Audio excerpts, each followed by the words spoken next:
राधा कृष्ण भगवान की जय। बोले वृंदावन बिहारी लाल की जय। श्रीमद् भागवत महापुराण की जय। तो श्रीमद् भागवत महापुराण के प्रथम स्कंद के पहले अध्याय में हम प्रवेश कर रहे हैं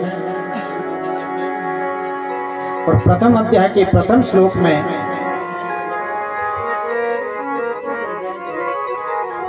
श्रीमद् भागवत का मंगलाचरण।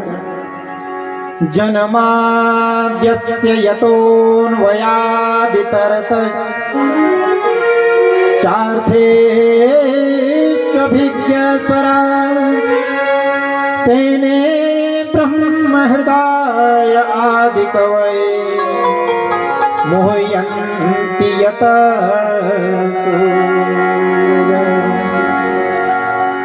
तेजो यथा विनिमयो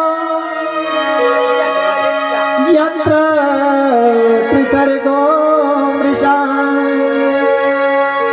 धाम्ना स्वेन सदा निरस्तकुहकं सत्यं परं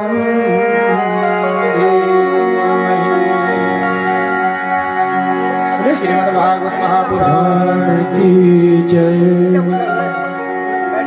श्री कृष्ण द्वैपायन वेद व्यास जी ने जब श्रीमद् भागवत कथा की, श्रीमद् भागवत ग्रंथ की रचना की और जब श्री भगवान नारायण को दिखाई तो प्रभु ने पूछा कि व्यास जी इस ग्रंथ का नाम क्या है। तो व्यास जी ने कहा कि महाराज इसका नाम भागवत है।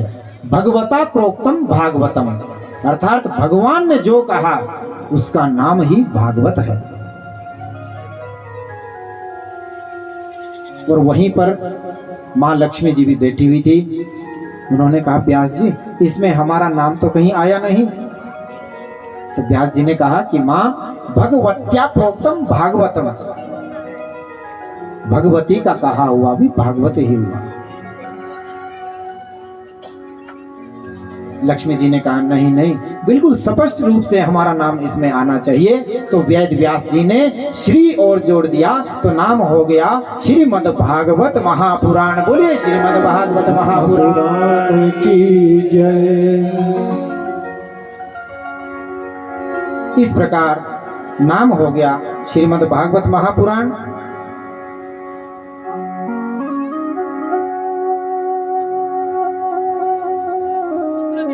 और श्रीमद् भागवत महापुराण का प्रारंभ कहां से हुआ? वैदिक ब्रह्म सूत्र से इसका प्रारंभ कर रहे हैं वेद व्यास जी। वेद का पहला सूत्र क्या है? अथातो ब्रह्म जिज्ञासा। और दूसरा जन्माद्यस्य यतः। और इसी ब्रह्म सूत्र से श्रीमद् भागवत का प्रारंभ हुआ है।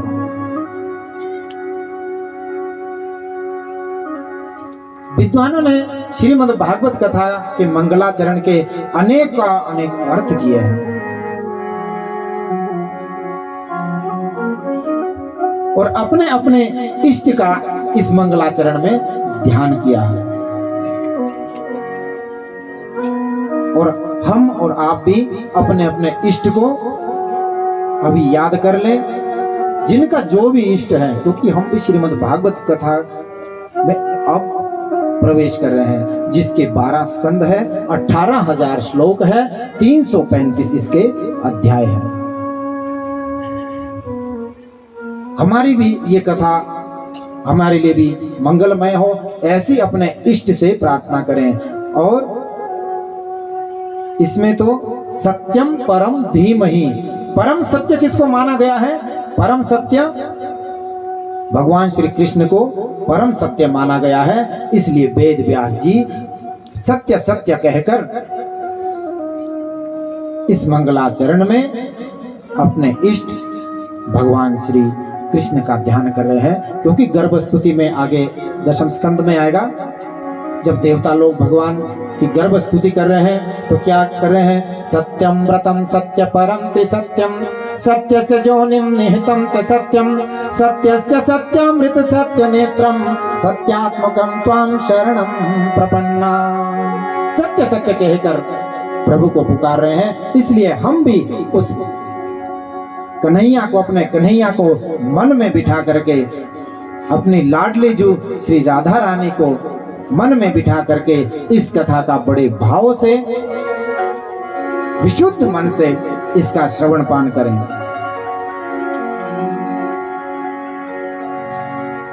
और दूसरा श्लोक,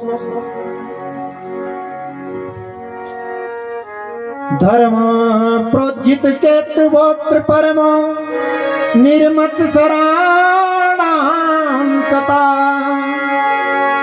वेद्यं वास्तवमत्र वस्तु शिवदं तापत्रयोन्मूलनम्।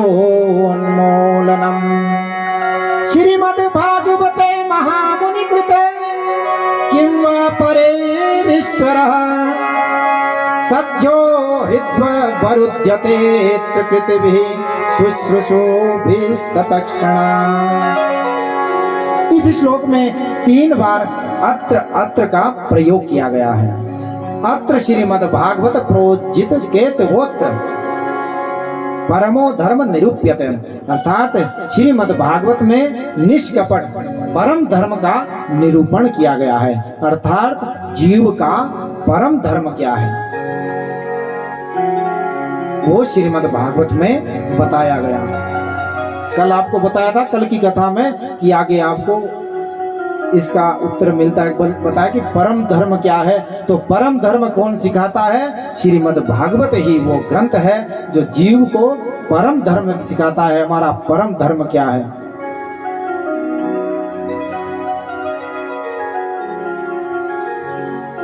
अत्रे निरूप्यते नान्यत्र। श्रीमद् भागवत में परम धर्म की जिस प्रकार विधि बताई गई है वो अन्य शास्त्रों में नहीं बताया गया है। और फिर क्या है कि श्रीमद् भागवत को सुनने का अधिकारी कौन है? इसको कौन सुन सकता है? इसका अधिकारी कौन है? कैसा होना चाहिए इसका अधिकारी? तो क्या बोला है?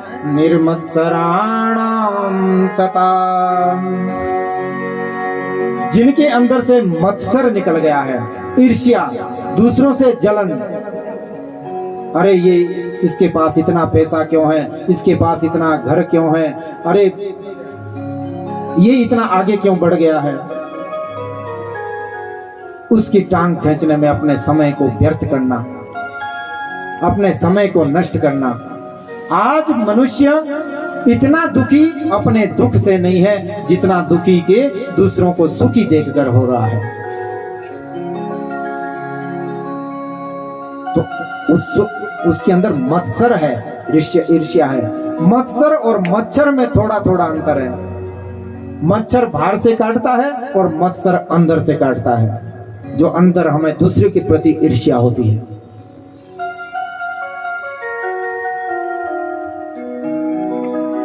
मच्छर से बचने के लिए तो वो ऑल आउट और मच्छरदानी भी लगा सकते हैं, लेकिन मत्सर से नहीं कोई बच सकता। मत्सर से केवल वही परमात्मा बचा सकता है, और ये भगवान की कथा आपको मत्सर से बचा सकती है। सत्संग में आकर के आपके अंदर से ईर्ष्या, छल, कपट, द्वेष, वैर भाव सब नष्ट हो जाएगा। और अभिमान, मैं इतना बड़ा आदमी हूँ, मैं क्यों कथा में जाऊं, मैं क्यों इसका सुनूं, ये अहम जो अभिमान है ये भी कथा का पात्र नहीं है। अर्थात ऐसे व्यक्ति श्रीमद् भागवत को सुनने के अधिकारी नहीं बताए गए हैं, क्योंकि अभिमान छोड़ना भी बड़ा मुश्किल है। कि कंचन तजना सहज है, सहज क्रिया कनेहा, मान बड़ाई ईर्ष्या दुर्लभ तजना यह है। आदमी सोने को भी त्याग देगा, पत्नी को भी त्याग देगा, लेकिन अपने अभिमान को, ईर्ष्या को छोड़ना बड़ा मुश्किल है ना। मान बड़ाई ईर्ष्या दुर्लभ तजना यह।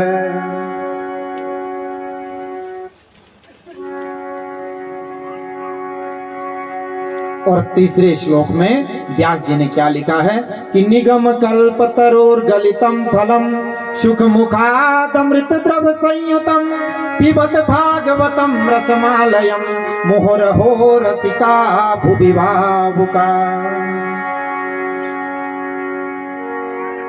कि ये वेदों का नाम है कल्प, वेदों का नाम है निगम, और वेद रूपी इस विशाल वृक्ष का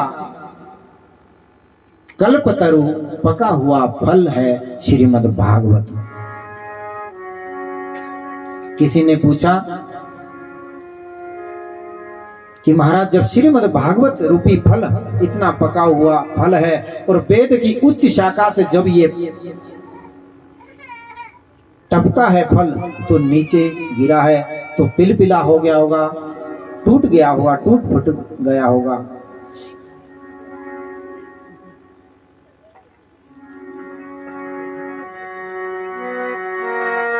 तब श्रीधर स्वामी जी एक भाव प्रकट करते हैं कि ये कोई टूटा फूटा हुआ फल नहीं है, ज्यों का त्यों शिष्य प्रति शिष्य के अनुसार ये इस धराधाम पर हमें प्राप्त हुआ है। सबसे पहले ये बीज भगवान नारायण ने ब्रह्मा जी को चतुश्लोकी के रूप में प्रदान किया है। ये कल की कथा में आप सुनेंगे, चतुश्लोकी भागवत। और ब्रह्मा की शाखा से ये फल टपका, नारद की शाखा पर लटका, और फिर नारद की शाखा से टपका और व्यास शाखा पर अटका, और व्यास की शाखा से फिर टपका और सुखदेव जी के माध्यम से और परीक्षित जी के माध्यम से हम सबको आज ये फल प्राप्त हो रहा है।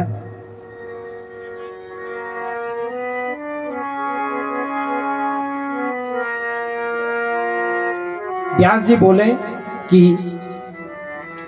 जो ये फल है ना बहुत मीठा फल है। तो किसी ने प्रश्न किया महाराज इसकी गारंटी क्या है कि आपका फल मीठा भी होगा? तो व्यास जी कहते हैं कि जिस फल को तोते ने चोंच मार दी हो, आंखें बंद करके सोच लेना चाहिए कि फल मीठा होगा, क्योंकि तोता जो सुआ होता ना वो उसी फल को चोंच मारता है जो मीठा होगा, क्योंकि फल का सबसे उत्तम पारखी कौन है? तोता। तो श्रीमद् भागवत रूपी फल को भी सुखदेव जैसे परमहंस ने चोंच मारी है, इसलिए इस बात की गारंटी है कि फल तो मीठा ही होगा।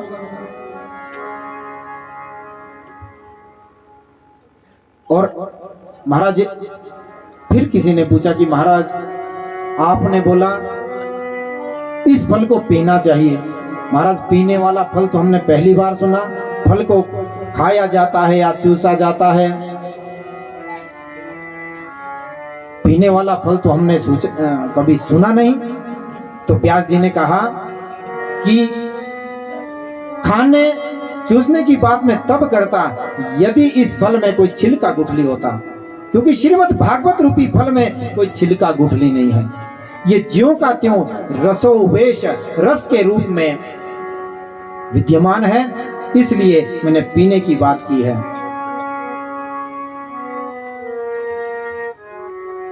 और इसे बारंबार पियो, मुँह रहो रसिका भुवि भाविका। और व्यास जी से फिर पूछा किसी ने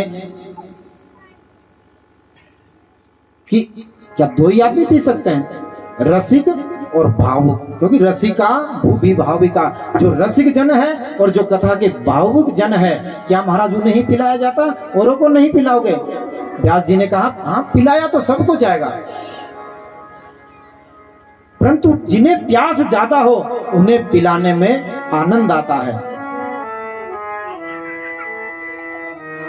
यदि जिस व्यक्ति को प्यास ना हो उसे आप पानी पिलाने के लिए पूछोगे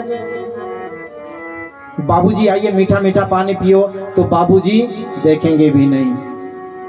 और बहुत ज्यादा दुराग्रह करने पर आपने यदि बुला भी लिया तो जल बाद में पिएंगे, पहले प्रश्नों की झड़ी लगा देंगे। भैया जल कहां से लाते हो? कुएं से लाते हो, तालाब से लाते हो, बावड़ी से भरते हो, या लोटा मांझ कर लाते हो, हाथ भी धोते हो, कैसा पानी है? हजारों प्रश्न कर देंगे। और इतने प्रश्न करने के बाद भी जिस बाबूजी को प्यास नहीं है वो जल को छुएंगे तक नहीं, चले जाएंगे। तो ऐसे आदमियों को व्यास जी ने बुलाया नहीं भी, जिन्हें प्यास नहीं उनको क्या सुनाना। अब जिनको कथा में आनंद नहीं उनको जबरदस्ती खींच के भी क्या ले आए भाई।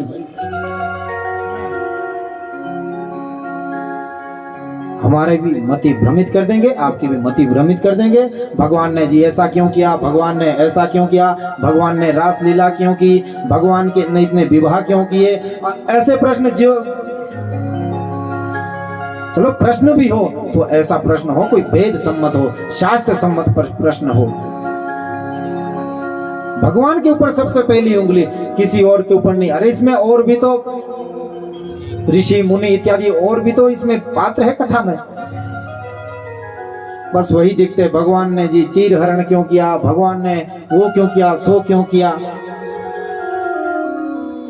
तो ऐसे को कथा में नहीं बुलाया, बोला कि रसिक और भाविक जिन्हें प्यास हो। अरे जिसको प्यास हो पानी का नाम सुनते ही दूर से भी चला आएगा। वो जिस समय प्यास लगे उसको पूछने का समय नहीं, भैया मांस के भरते हो, धो के भरते हो, लोटे से या कुआं बावड़ी जहां का भी मिले उसे तो पानी चाहिए। और ऐसे ही कथा के रसिक जन होते, उन्हें तो कथा चाहिए। कैसी भी हो रही हरि की कथा जहां पर भी हो रही है, दौड़े दौड़े आते हैं, भागे भागे आते हैं, दूर दूर से आते हैं। और कोई तो ऐसे होते जो यहीं पर जिनका घर है वो भी यहां तक नहीं पहुंच पाते हैं। इससे बड़ा पापी और कौन हो सकता है।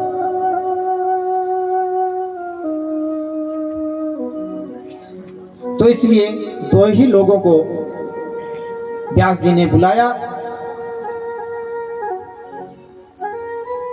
और नैमिषारण्य की उस पावन भूमि पर शौनक आदि 88,000 महात्माओं का 1,000 वर्ष का जो सत्संग चल रहा है, जहां पर एक एक निमिष का महत्व हो। निमिष का मतलब पल, वह नैमिषारण्य, जहां पर ब्रह्मा जी का मनश्चक्र चल करके स्थिर हुआ था, वो चक्र तीर्थ बन गया, वही नैमिषारण्य है। नेमिषे निमिष क्षेत्रे ऋषिया शौनकादया सत्रम स्वर्गाय लोकाय सहस्र सममासता।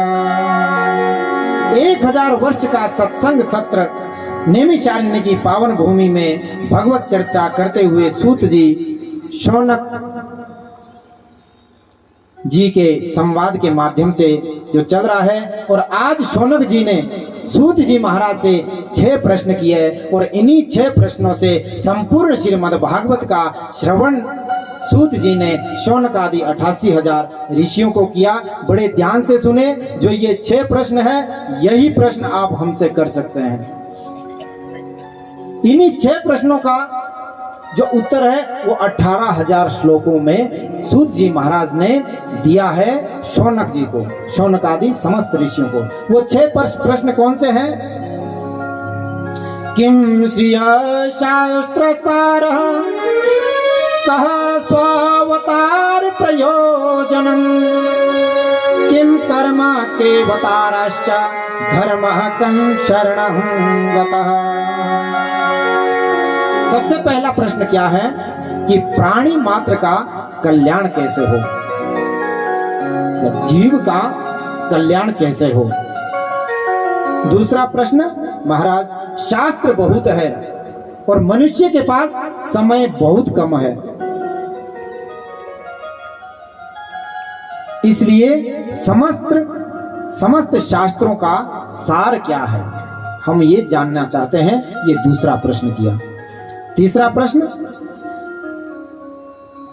महाराज यदि भगवान सर्व समर्थवान है और जगदीश्वर है और उनकी टैटी बिकुटी करने मात्र से ये ब्रह्मांड भस्म हो सकता है, तो उन्हें अवतार लेने की आवश्यकता क्यों पड़ती है? जो भगवान को बार बार अवतार लेना पड़ता है, उनके तो संकल्प मात्र से सृष्टि का सृजन और संहरण हो सकता है। तो उन्हें स्वयं अवतार लेने की आवश्यकता क्यों पड़ती है, अर्थात उस परमात्मा का जन्म क्यों होता है? भगवान अलग अलग अवतार क्यों लेते हैं? जैसे परशुराम जी का अवतार लिया सहस्त्रबाहु को मारने के लिए, परशुराम जी ने सहस्त्रबाहु मारे, और भगवान शंकर जी की आज्ञा से उसी सहस्त्रबाहु के कैद से रावण को मुक्त कराने के लिए भगवान परशुराम गए और उसकी कैद से रावण को मुक्त करवाया। भगवान परशुराम ने एक ही अवतार में, और उसी रावण को मारने के लिए भगवान को राम के रूप में अवतार लेना पड़ा। क्यों ना जो उसको बचा सकता है रावण को पहले ही मार देते परशुराम जी। जब वो सहस्त्रबाहु को मार सकते तो रावण को क्यों नहीं मार सकते? तो भगवान को राम जी का अवतार लेने की क्या आवश्यकता पड़ गई, और ऐसे क्यों भगवान को बार बार अवतार लेने पड़े? ये तीसरा प्रश्न है। चौथा प्रश्न, यदि भगवान ने अवतार लिया तो किस किस रूप में, कहां कहां पर, कब और क्यों भगवान ने अवतार लिए हैं? ये चौथा प्रश्न है। और पांचवा प्रश्न, जीवन का परम लक्ष्य क्या है? इस मानव जीवन का जो परम लक्ष्य है, हमें ये मानव जीवन क्यों मिला है? ये पांचवा प्रश्न है। और अंतिम छठा प्रश्न शौनक जी कर रहे हैं कि धर्मम क्व शरणम गता, कि भगवान जब अपनी लीला संवरण करके परम धाम चले जाते हैं तो धर्म किसकी शरण में जाता है? ये छठा प्रश्न है। और यही इन्हीं 6 प्रश्नों के उत्तर में संपूर्ण भागवत का श्रवण पान सूत जी ने सनकादियों को कराया। ये 6 प्रश्न सुनकर प्रसन्न हुए सूत जी महाराज और बोले, महात्माओं, प्रश्न बहुत बड़े हैं, इसलिए बिना गुरु के कोई भी व्याख्यान करना संभव नहीं। इसलिए पहले मैं अपने गुरु का ध्यान कर लें, और आप और हम भी अपने अपने गुरु को मना लें, तभी ये संभव हो पाएगा। न खाने की, न पीने की, न मरने की, न जीने की, न खाने की, न पीने की, न मरने की, न जीने की, मेरे स्वामी को रहती है मेरी हर बात की चिंता, मेरे स्वामी को रहती है मेरी हर बात की चिंता। हमारे श्री गुरुदेव उस बात की चिंता, हमारे श्री गुरुदेव उस बात की चिंता।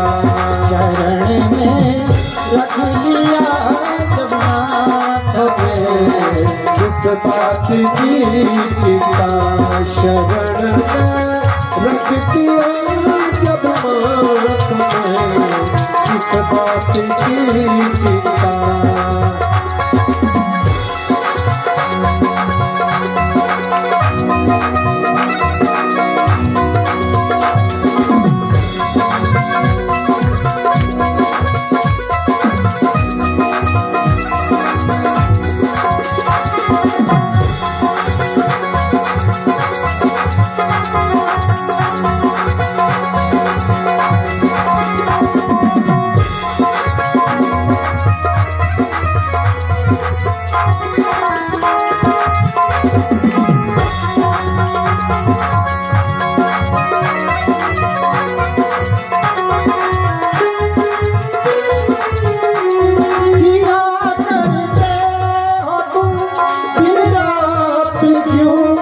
बिन बात की चिंता किया करते हो तुम दिन रात क्यों, बिन बात की चिंता हर सांस में भगवान नाम की चिंता, हर सांस में भगवान एक नाम की चिंता, श्री गुरुदेव किस बात की चिंता, श्री गुरुदेव किस बात की चिंता।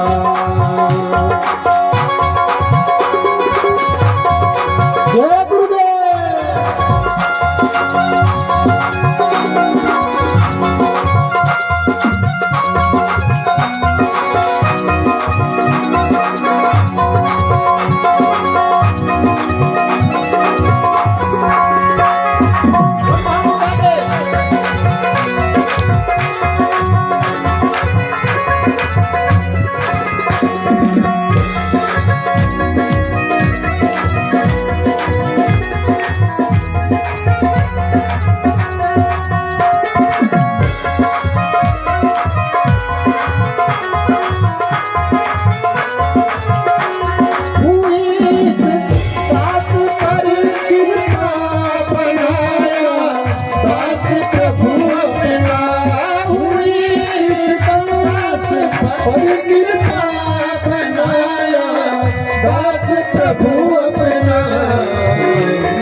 गुरुदेव तुम्हारी जय हो, गुरुदेव तुम्हारी जय हो, गुरुदेव तुम्हारी जय हो, गुरुदेव तुम्हारी जय हो, गुरुदेव तुम्हारी जय हो, गुरुदेव तुम्हारी जय हो, गुरुदेव तुम्हारी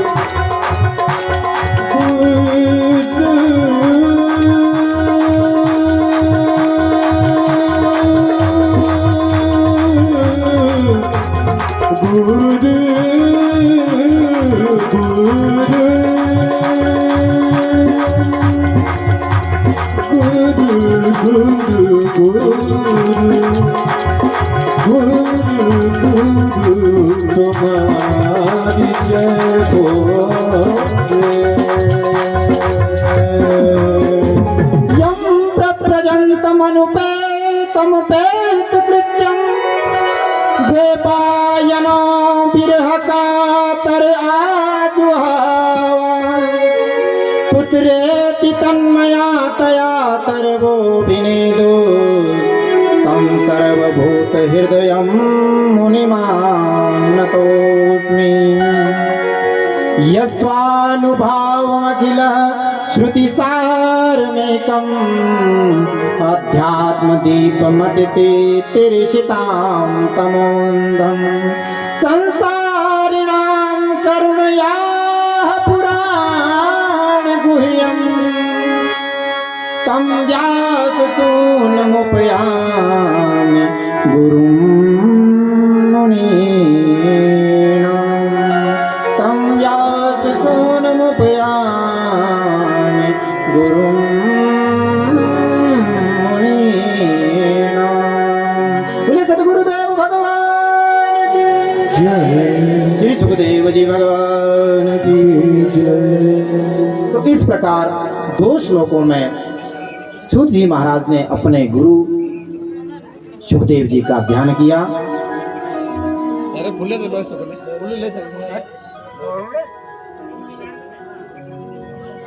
और सुखदेव जी कैसे हैं, जो जन्म लेते ही प्रव्रजंत हो गए, धरती को भी नहीं छुआ, गर्भ से निकलते ही वन की ओर चले गए। कल सुनाया था ना, सुखदेव जी तब जाके मां के गर्भ से बाहर आए जब भगवान स्वयं आए और गर्भ में ही आशीर्वाद दिया, बेटा बाहर आओ, तुम्हें ये सांसारिक माया व्याप्त नहीं होगी। तब जाके 12 वर्ष के बाद मां के गर्भ से बाहर आए और बाहर आते ही वन की ओर जा रहे हैं। सुखदेव जी का सहज वैराग्य है, कोई ऐसा वैराग्य नहीं है जैसा कि घर में कोई झगड़ा हो गया पत्नी से या माँ बाप से, किसी से भी झगड़ा हो गया तो चल दिए, चले क्या करना, चलते गुरुजी के पास भजन करेंगे। कुछ दिन 2-4 दिन हुए नहीं, घर की याद आ गई और वापस आ गए। ऐसा बंदर जैसा वैराग्य नहीं होना चाहिए। सुखदेव जी का तो सहज वैराग्य है।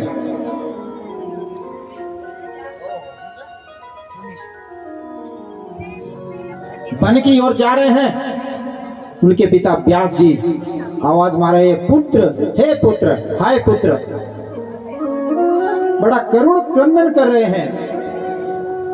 जंगल के वृक्ष भी व्यास जी के साथ आतुर हो रहे हैं। जंगलों के वृक्ष से भी प्रतिध्वनि निकल रही है, पुत्र पुत्र निकल रही, लेकिन फिर भी सुखदेव जी, परमहंस सुखदेव जी मुड़ के नहीं देख रहे हैं। और आध्यात्म दीप मतिति ऋषिताम तमोंधम, और ज्ञान का दीप जला करके समस्त प्राणियों का जिन्होंने कल्याण किया है, हम सबका कल्याण किया है, इन सुखदेव जी के माध्यम से। जब परीक्षित जी ने कथा सुनी तो हमको भी तो आज वही ज्ञान का दीप जो समय उन्होंने जलाया है, आज हम आप सबको प्राप्त हो रहा है। तो ऐसे थे सुखदेव जी महाराज। बोलिए सुखदेव जी महाराज की जय।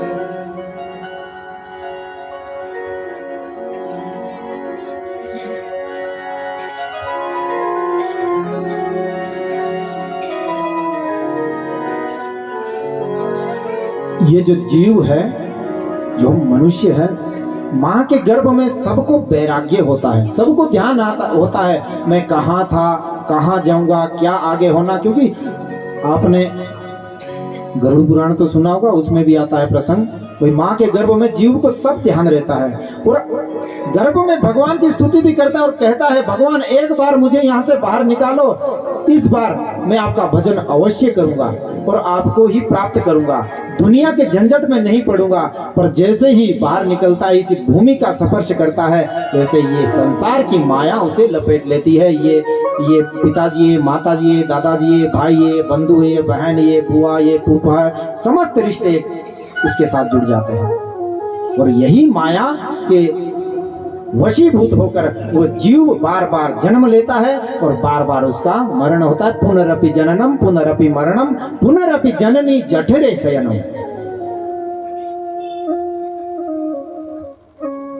ये जीव जैसे इस भूमि का स्पर्श करता है, तुलसी बाबा रामचरितमानस में क्या कहते हैं, भूमि परतवा ढाबर पानी, भूमि परतवा ढाबर पानी, भूमि परतवा ढाबर पानी, जिमी जीवही माया लपटानी, जिम जीवही माया लपटानी, भूमि परतवा ढाबर पानी, भूमि परतवा ढाबर पानी, जिमी जीवही माया लपटानी, जिम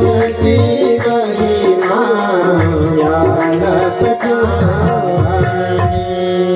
जिस प्रकार आकाश से गिरी हुई बारिश की बूंद ऊपर तो निर्मल होती है, जैसे ही इस भूमि का स्पर्श करती है वो मिट्टी धूल उसके साथ लिपट जाती है और वो माया की धूल उसमें प्रलिप्त हो जाती है, वो अशुद्ध हो जाती है। पहले तो वो निर्मल है, ऐसे ही हम भी जब तक माँ के गर्भ में थे तब तक निर्मल थे। जैसे ही इस भूमि का स्पर्श करते हैं ऐसे ही समस्त रिश्ते हमसे जुड़ जाते हैं माया के रूप में। और इस माया का निवारण कैसे हो सकता है? जो उस प्रभु की शरण ले लेता है, किसी गुरु, समर्थ गुरु की शरण ले लेता है, वही इस माया से दूर हो सकता है। और जो माधव की शरण में आ गया, अपने माधव की शरण में जो आ गया, माया उसका कुछ नहीं बिगाड़ सकती। माया के बीच में रहकर भी माया उसका बिगाड़ नहीं सकती। माया को सब कोई भजे, माया को सब कोई भजे, और माधव भजे न कोई। जो कदापि माधव भजे तो माया चेरी हो। अरे धन धन, पैसा पैसा सब करते हैं, है ना, लेकिन उस जो उसका मालिक है ना, लक्ष्मी का, विष्णु, उसे कोई नहीं भजता। जो मालिक को भज लेता है, अरे लक्ष्मी तो उनकी पत्नी है, उनकी दासी है, वो तो स्वतः ही वश में हो जाएगी। इसलिए माया को सब कोई भजे, माधव भजे ना कोई। जो कदापि माधव भजे तो माया चेली, माया तो आपकी दासी बन जाएगी, आपकी चेली बन जाएगी भाई। इसलिए ज्यादा से ज्यादा प्रभु नाम संकीर्तन करें, इसी से ही इस माया पर विजय प्राप्त की जा सकती है। माया का परित्याग ये नहीं है कि आप घर को छोड़ करके जंगल में भजन करने चले जाएं। मतलब ज्यादा माया के वशीभूत नहीं होना चाहिए। गृहस्थ में रह करके भी अपने गृहस्थ धर्म के दायित्व को निभाते हुए भगवान का भजन भी करना चाहिए। ये नहीं 7 दिन की यहाँ कथा हो रही है, भाई नहीं यार कौन जा, मेरे पास समय नहीं है, अपने कार्य से फुर्सत नहीं है, इसलिए मैं कथा में नहीं जा सकता। 2 घंटे के लिए भी ना आ पाए तो ऐसे कार्य का भी क्या करना है? घर में अमृत बट रहा है और आप उस अमृत को पी नहीं पा रहे हो,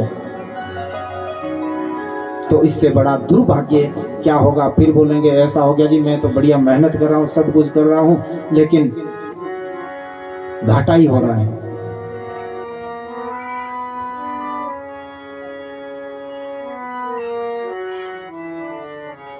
इसलिए उस माधव की शरण में रहना चाहिए।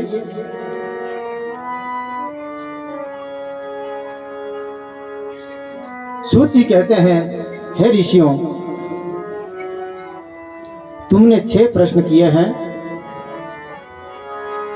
वो अपने लिए नहीं किए, बल्कि लोक कल्याण के लिए किए हैं, लोक मंगल के लिए किए हैं। ऋषियों, तुमने बहुत सुंदर प्रश्न किए। अब ध्यान से सुनो, जीव मात्र का परम धर्म क्या है? सबे पुंसो परो धर्मो यतो भक्ति रधोक्षजे अहेतु क्या प्रतिहता आत्माना संप्रसीदति। प्राणी मात्र का परम धर्म क्या है? भगवान के चरणों में प्रीति होना, अपने कार्य के साथ भगवान के चरणों में प्रीति होना। भगवान ने गीता में भी तो कहा है कि जो मनुष्य अपना स्वधर्म करते अपना धर्म करते करते मुझको भजता है, वो मुझको ही प्राप्त होता है। मुझे प्राप्त करने के लिए कोई किसी जंगल में जाने की आवश्यकता नहीं है।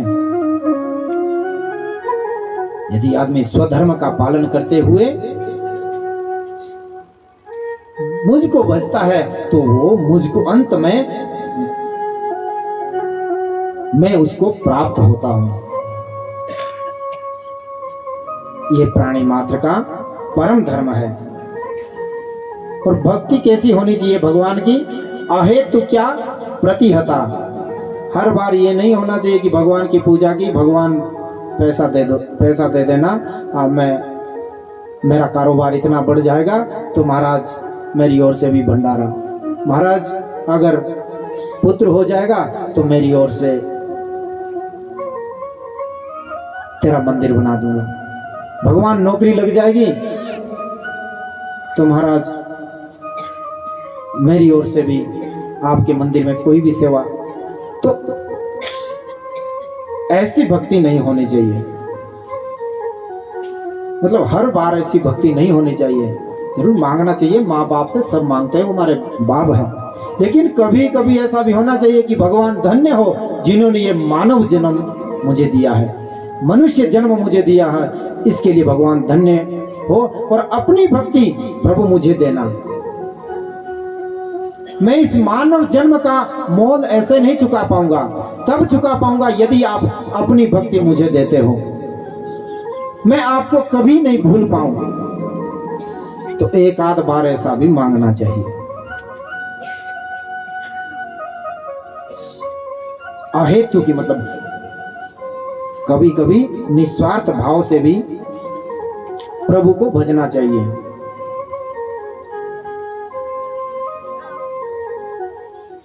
भगवान ने अर्थ दिया है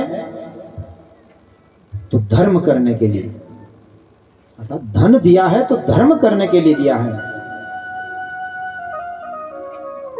धन का उद्देश्य तो धर्म है, धर्म का उद्देश्य धन नहीं है। इसलिए निस्वार्थ भावना से भगवान को भजना चाहिए।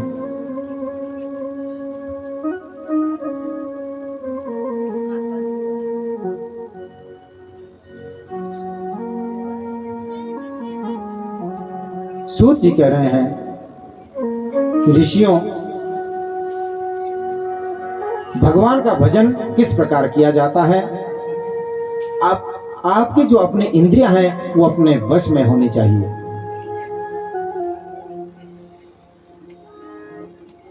आप जो देखना चाहें आपकी आंखें वो देखें। ये नहीं हो कि जो आंखें देखना चाहें आप वो देखें। आप जो सुनना चाहें आपके कान वो सुने। ये नहीं है कि जो कान सुनना चाहे वो सुनते रहो, भला बुरा जैसा मर्जी आ रहा है। आपका मतलब क्या, जो आपकी अंतरात्मा, आपकी जो बुद्धि है, जो आत्मा है, जिसके आपका कल्याण हो, आप वो सुने और वो देखें। आपकी वाणी वो बोले जो आप बोलना चाहे, वो नहीं कि जो वाणी बोलना चाहे वो बोले। समस्त इंद्रियों को वश में करते हुए उस परमात्मा का भजन करें, उस परम तत्व का आप भजन करें। जो शौनक आदि बोल रहे हैं, महाराज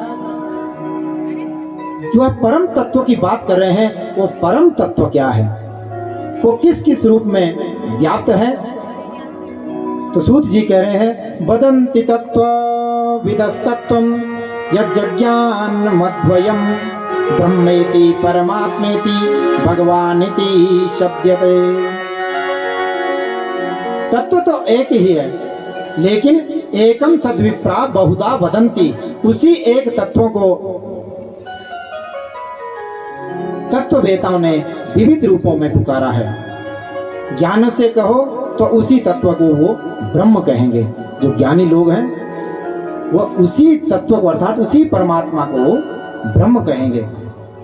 योगी से कहो तो उसी तत्व को वो परमात्मा कहेंगे, जो योगी लोग हैं। और यदि भक्तों से कहो तो वही उसी तत्व को भगवान कहेंगे।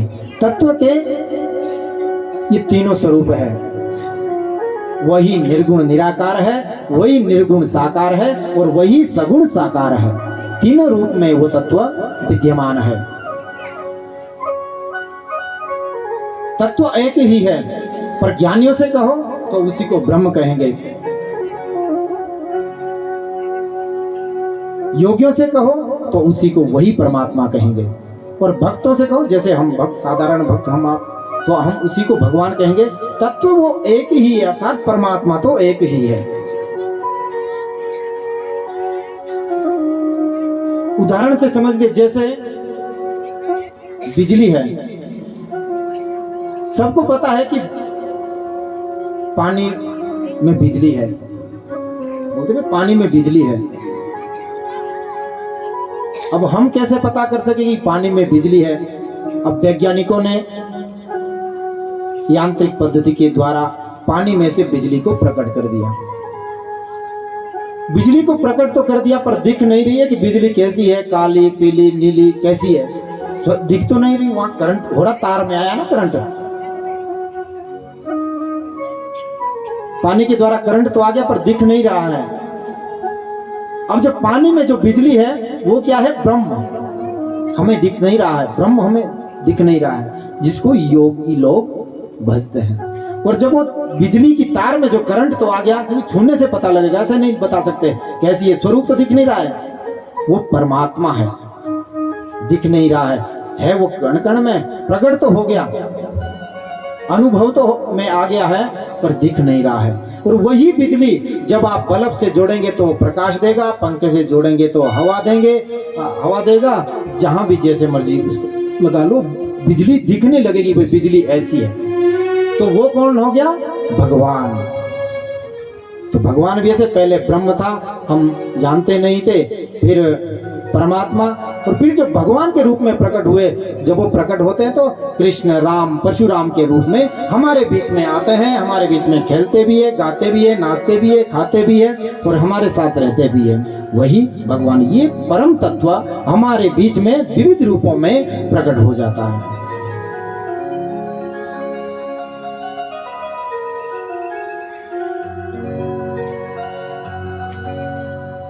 ऋषियों, भगवान के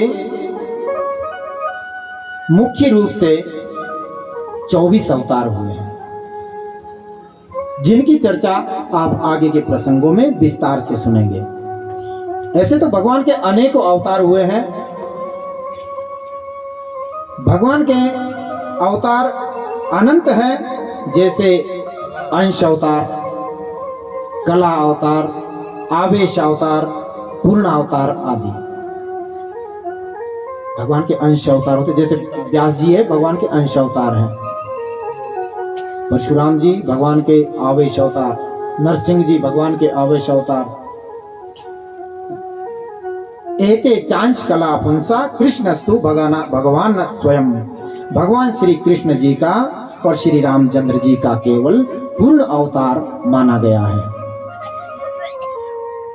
बाकी कोई अंश अवतार है, कोई कला अवतार है, कोई आवेश अवतार है, इस प्रकार से अनेक अवतार है। और उपासना के अपने अपने भेद हैं, जिसमें जिसको आनंद आए। किसी को भोले बाबा अच्छे लगते हैं, किसी को परशुराम जी अच्छे लगते हैं, किसी को राम जी अच्छे लगते हैं, किसी को कृष्ण जी अच्छे लगते हैं।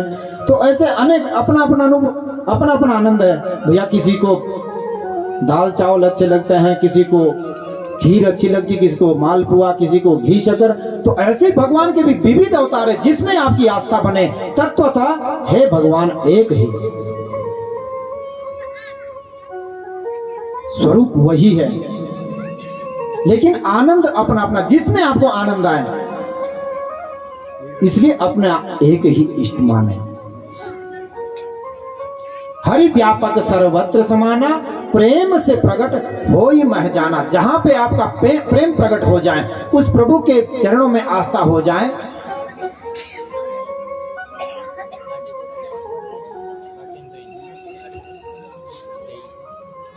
उसी को भजें, जिसमें आपको आनंद, भोले बाबा हो जाए, परशुराम जी हो, राम जी हो, कृष्ण जी हो।